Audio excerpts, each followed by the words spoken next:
सरस्वती जी और उनकी बहू रश्मि के बीच एक दिन बहस छिड़ जाती है। आखिर किसका काम ज्यादा आसान है, बहू का या सास का?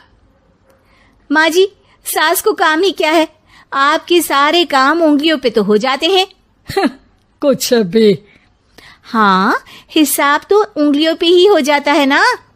अरे बेटा, ऐसा सिर्फ अभी लगता है। जो मुझे करना पड़ता है ना, वो तुझे करना पड़े तो समझ आएगा कि असली काम का पहाड़ कैसा होता है। ठेले बराबर वजन भी नहीं है आपके काम में, और बात पहाड़ों के वजन की कर रही हैं आप। तू ऐसा करती ही क्या है घर में बेटा, ये तो बता मुझे। मैं थोड़ी ना कुछ करती हूँ, सब जादू से हो रहा है इस घर में। अरे एक दिन मेरा काम करोगी तो समझ आएगा। Okay okay, shut up. कल से मैं घर के काम करूंगी और तू मेरी जगह हर चीज का हिसाब रखना, ठीक है? ठीक है, ये भी कर लेते हैं। ये सास बहू की डील के बारे में रश्मि के पति अमन को नहीं पता था और ना ही अमन के पिताजी सुरेश जी को। पर गेहूं के साथ साथ जैसे घुन भी पिस जाता है, ये दोनों भी पिसने वाले थे। सुबह अमन उठकर रेडी होता है ऑफिस जाने के लिए, तो पता है उसके कपड़े नहीं निकले हुए हैं। अरे रश्मि, तुमने मेरे कपड़े नहीं निकाले? अपनी माँ से पूछो ना, उन्हीं का काम है ये। अमन अपनी माँ के पास जाता है। अब मेरे कपड़े आज आप देने वाले हो क्या माँ?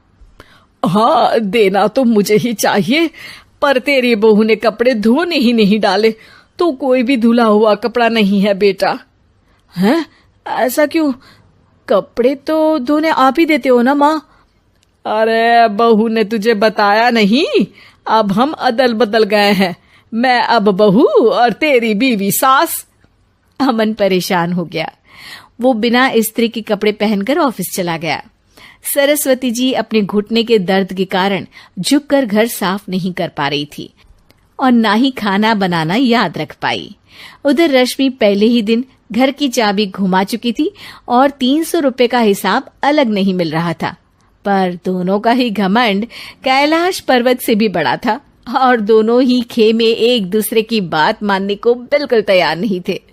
शाम को जब सुरेश जी और अमन खाना खाने बैठते हैं तो सरस्वती जी उनके सामने गाजर और पपीते लाकर रख देती हैं।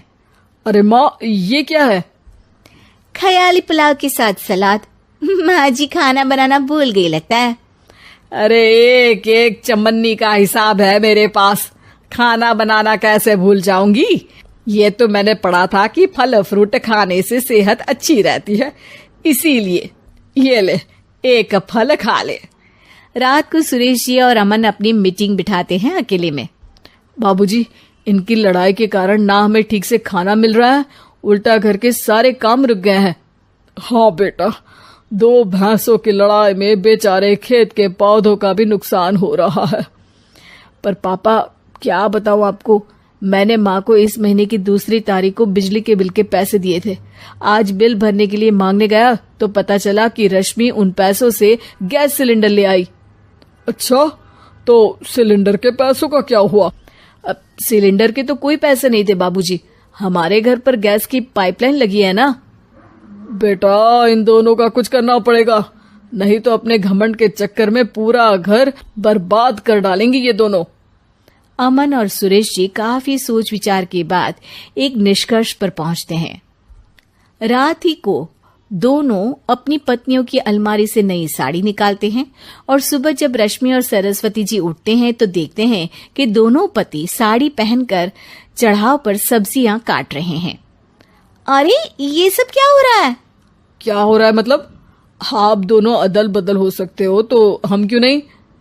अरे क्या मतलब?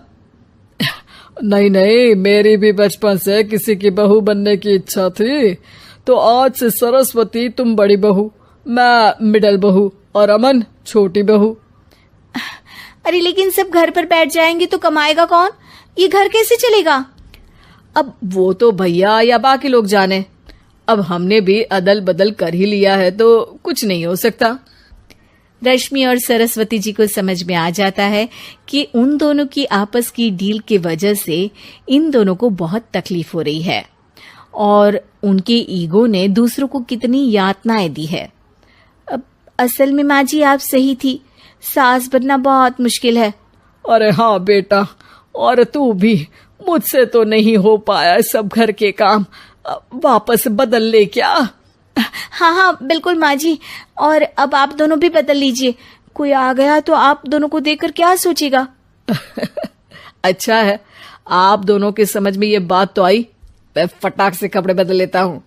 अरे रुक जा बेटा, एक फोटो ले लेती हूँ तेरी, मेरी बेटी होती तो तेरे जैसी ही दिखती साड़ी में। और मेरा फोटो नहीं लोगी?